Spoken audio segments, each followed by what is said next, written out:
Shalom, lingkaran ini merupakan Allah yang esa, yaitu Sang Bapa atau Sang Sumber, di mana di dalam diri Allah yang esa ini, ia memiliki firman dan juga memiliki roh. Di mana Allah yang esa yang memiliki firman dan roh ini memperkenalkan dirinya sehingga disebut sebagai Yod He Vav He. Dan juga Allah yang esa yang memiliki firman dan roh ini berhakikat sebagai Allah. Dan tentu saja Allah yang esa yang memiliki firman dan roh ini merupakan Allah yang tak terselami, transenden, tak terhampiri, agung dalam kemahakuasaannya dan maha kuasa di dalam keagungannya. Dengan demikian, Sang Bapa yang adalah Sang Sumber dan Allah yang esa yang tentu saja memiliki firman dan juga memiliki roh ini satu dalam hakikat keilahian. Namun Sang Bapa bukanlah Sang Firman. Dan Sang Bapa bukan juga merupakan roh Allah.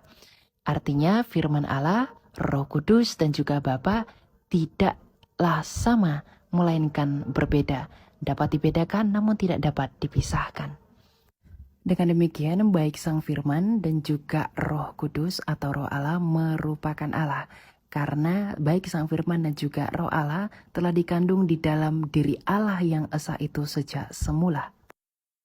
Hal demikian juga dapat berarti bahwa Allah yang esa yaitu Sang Bapa yang tentu saja memiliki firman yang kekal di dalam dirinya dan juga memiliki roh yang kekal di dalam dirinya sejak semula. Bahwa Sang Firman bukanlah roh Allah itu sendiri. Dan juga roh Allah bukanlah Sang Bapa. Karena Sang Bapa merupakan Sang Sumber yang daripadanya Sang Firman itu berasal dan juga roh itu keluar. Jadi adalah keliru pandangan yang menyatakan bahwa Sang Bapa, Yesus atau Sang Firman dan roh itu adalah satu pribadi.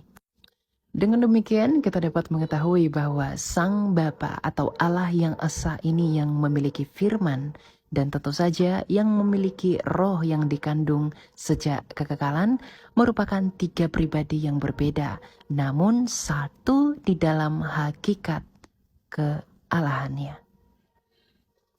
Dan hal inilah penjabaran Trinitas. Allah yang esa yang memiliki firman dan juga memiliki roh merupakan Allah yang transenden, Allah yang tak terselami dan Allah yang tidak terdefinisikan. Ia tidak dapat dihampiri oleh siapapun. Ia juga tak dapat diketahui oleh siapapun.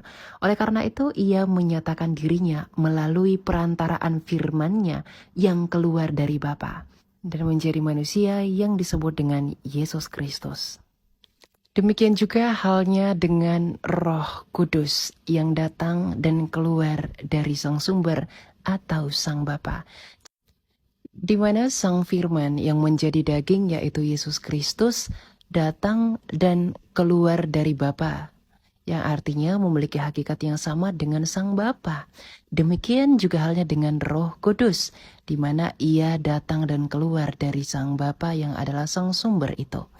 Dengan demikian sampai titik ini kita dapat mengetahui bahwa baik Bapa, Putra, dan Roh Kudus masing-masing bukanlah nama, melainkan gelar yang berbeda.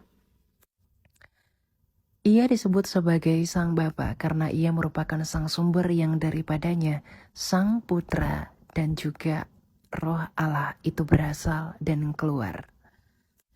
Disebut Sang Putra karena ia telah berada di dalam diri Sang Bapa sejak mulanya, sejak eksistensi Sang Bapa yang adalah Allah yang esa itu.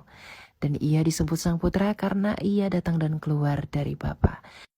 Dan disebut Roh karena ia adalah Roh Sang Bapa yang menghidupi dan memberi hidup. Dengan narasi yang berbeda, kita dapat menyimpulkan bahwa Sang Bapa bukanlah Sang Putra. Dan Sang Putra bukanlah juga Roh Kudus. Karena Sang Putra datang dan keluar dari Sang Bapa, dan Roh Kudus datang dan keluar dan bersumber dari Sang Bapa. Jadi bukan pribadi yang sama. Sang Bapa yang adalah Allah yang esa ini yang memiliki firman dan juga memiliki roh. Dalam rangka menyelamatkan umat manusia sesuai dengan nubuatan dan juga janjinya di perjanjian lama, untuk menjadi korban yang sempurna di atas kayu salib, maka Allah yang esa yakni Sang Bapa mengutus Sang Firman menjadi manusia untuk mati di kayu salib yang dikenal dengan nama Yesus Kristus. Di mana Sang Firman yang menjadi daging yang kita kenal dengan nama Yesus Kristus memiliki dua natur, yakni sebagai ilahi oleh karena ia adalah Sang Firman dan juga sebagai manusia yang sepenuhnya, di mana ia juga adalah ilahi karena ia datang dan keluar dari Sang Bapa. Di mana penjabaran ini juga dapat berarti ketika di kayu salib, Yesus Kristus yang memiliki dua natur yang merupakan Sang Firman atau ilahi dan juga sebagai manusia. Ia yang mati dalam keadaannya sebagai manusia, bukan mati dalam keadaannya sebagai Sang Firman. Karena tentu saja kekristenan tidak mengimani Allah yang mati. Dalam penebusan, Allah yang esa ini mengutus firman-Nya untuk turun ke dunia untuk melakukan penebusan bagi dosa dunia. Di mana Mesias yaitu Yesus Kristus yang memiliki dua natur, yakni sebagai ilahi yang merupakan Sang Firman yang sehakikat dengan Sang Bapa, dan juga sebagai manusia mati dalam keadaannya sebagai manusia. Di mana ketika ia mati dalam keadaan sebagai manusia, ia mempersembahkan darahnya kepada Sang Bapa yang daripadanya Sang Firman itu keluar. Dengan demikian, sepanjang penjabaran ini kita dapat menyimpulkan bahwa Allah yang esa, yakni Sang Bapa, yang tentu saja memiliki firman dan juga memiliki roh. Di mana roh Allah tentu saja tidak sama dengan Sang Firman. Dan Sang Firman juga tidak sama dengan Sang Bapa yang mengandung Sang Roh dan Sang Firman itu. Namun satu di dalam hakikat keilahiannya. Tentu saja yang mati adalah Sang Firman yang menjadi daging di dalam kedagingannya, bukan kealahannya. Inilah Trinitas, bahwa Trinitas tidak berbicara tentang keberapaan Allah, namun berbicara tentang kebagaimanaan Allah yang esa itu.